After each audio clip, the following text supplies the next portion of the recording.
বাংলাদেশের tax rate কোনোভাবেই 15% হওয়া উচিত না। তুমি সহনীয় পর্যায়ে ট্যাক্স দাও। ঠিক একইভাবে ইন্ডিভিজুয়াল ট্যাক্সের সাথে আমাদের যে ব্যবসায়ী যে ট্যাক্স যেটা দ্যাট মিনস ইন্ডাস্ট্রিয়াল বা ব্যবসা বাণিজ্যের ট্যাক্স এখন 45% পর্যন্ত দিতে হয় হাইয়েস্ট স্ল্যাবটা, এইটা 30% নিয়ে আসা উচিত। যে আমাদের দেশে যে দেখেন যে পার্সোনাল ট্যাক্স হোক অথবা বিজনেস ট্যাক্স হোক, যে ট্যাক্সগুলো হয় সেটা আমি যেটা মনে করি সেটা হচ্ছে যে পার্সোনাল ক্ষেত্রে যে হাইয়েস্ট যে স্ল্যাবটা সেটা হচ্ছে 30%, তার নিচেরটা হচ্ছে 25%, তার নিচেরটা 20, 15, 10, গত বছর 5, এই 4-5টা স্ল্যাব ছিল।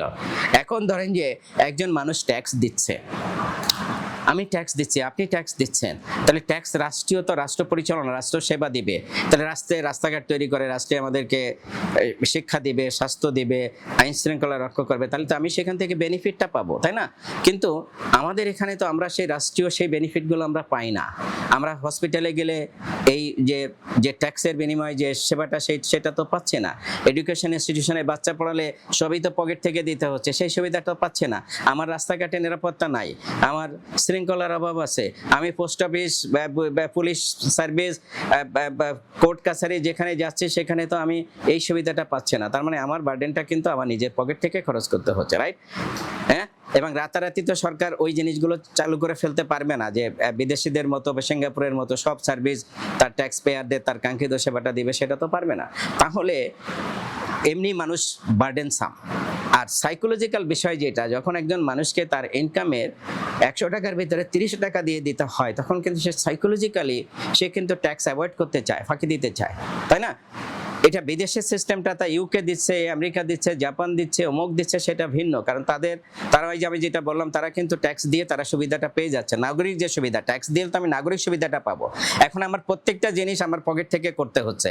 আমার মশা মারার জন্য কি করতে হচ্ছে, আমার মশার কয়েল আনতে হচ্ছে অথবা ডেঙ্গুতে ভুগতে হচ্ছে। সিটি কর্পোরেশন তো সেই দায়িত্বটা ঠিকমতো পালন করছে না। আমি পাই না কোনো রাষ্ট্রীয় সেবা, আমার রাস্তাঘাটে নিরাপত্তা নাই, তাই না?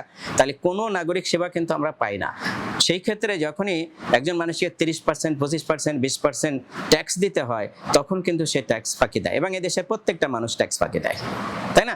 তাহলে এই জায়গায় কিন্তু এনবিআর বা সংশ্লিষ্ট ব্যক্তিদের ভাবা উচিত, যেটা আমার তো দরকার বাড়তি ট্যাক্স, আমি ট্যাক্স রেট বেশি বানালাম, সেটা থেকে আমি ট্যাক্স রেভিনিউ বেশি কালেক্ট করতে পারলাম না, অথচ যদি আমি ট্যাক্সটা কমিয়ে দিই, বেসটা বাড়িয়ে দিই, বেশি মানুষকে যদি ট্যাক্সের আওতায় আনি, যে সমস্ত মানুষ এখন ট্যাক্সের আওতায় নাই বা যে সমস্ত খাত আমাদের ট্যাক্সের আওতায় নাই, সেগুলোকে আমি নিয়ে আসার চেষ্টা করি, কিন্তু আমি ট্যাক্স রেটটা সহনীয় পর্যায়ে রাখবো।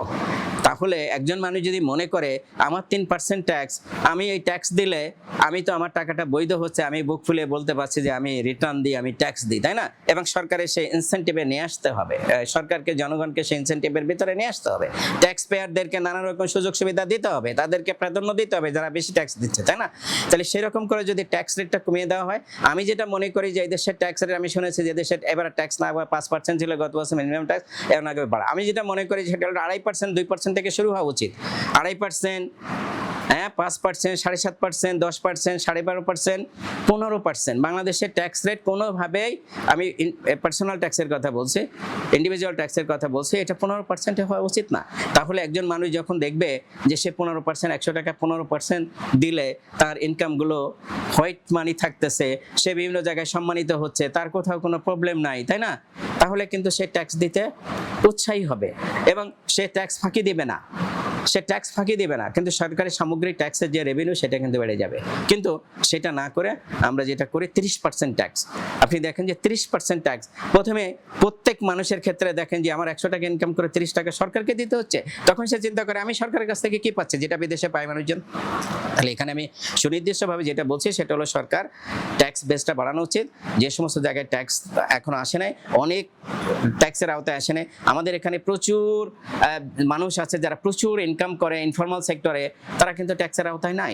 আমাদের ডাক্তাররা প্র্যাকটিস করে, তারা ট্যাক্সের আওতায় সব টাকা তারা দেখায় না।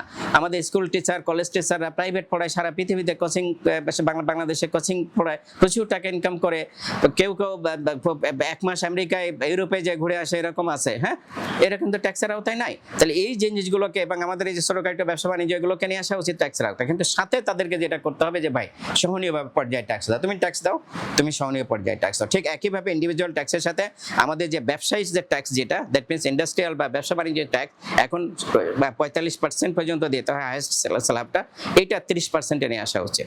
এটাও কমিয়ে আনে, তাহলে হচ্ছে যে সবাই ট্যাক্স ফাঁকি দিবে না, ট্যাক্স দিতে আগ্রহী হবে এবং ট্যাক্সের বেসটা বাড়বে। এবং এই জন্য এই সমস্ত করার জন্য এনবিআরে এটা গবেষণা সেল থাকা দরকার, এটা গবেষণা হওয়া উচিত, এটা তথ্যপত্র ভিত্তিক হওয়া উচিত যে আমি যদি ট্যাক্স কমিয়ে দিই তাহলে আমার আসলে ট্যাক্স বেস বাড়বে, মানে ট্যাক্সের টোটাল রেভিনিউ বাড়বে না রেভিনিউ কমে যাবে। এগুলো গবেষণা করে সরকার কিন্তু এই কাজগুলো করতে পারে। এখানে কোনো গবেষণা নাই, এই ট্যাক্সের বা রেভিনিউ কালেকশন নিয়ে কোনো গবেষণা ইউনিভার্সিটিতে হয় না, এটা বিআইডিএসে হয় না এবং এনবিআর হয় না, রাষ্ট্রের কোথাও এই গবেষণাগুলো হয় না।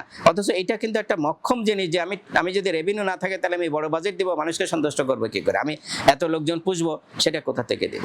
তাহলে এই জায়গাগুলোতে সরকার আমার মনে হয় যে এই ট্যাক্সের এই চিন্তাগুলো করা উচিত।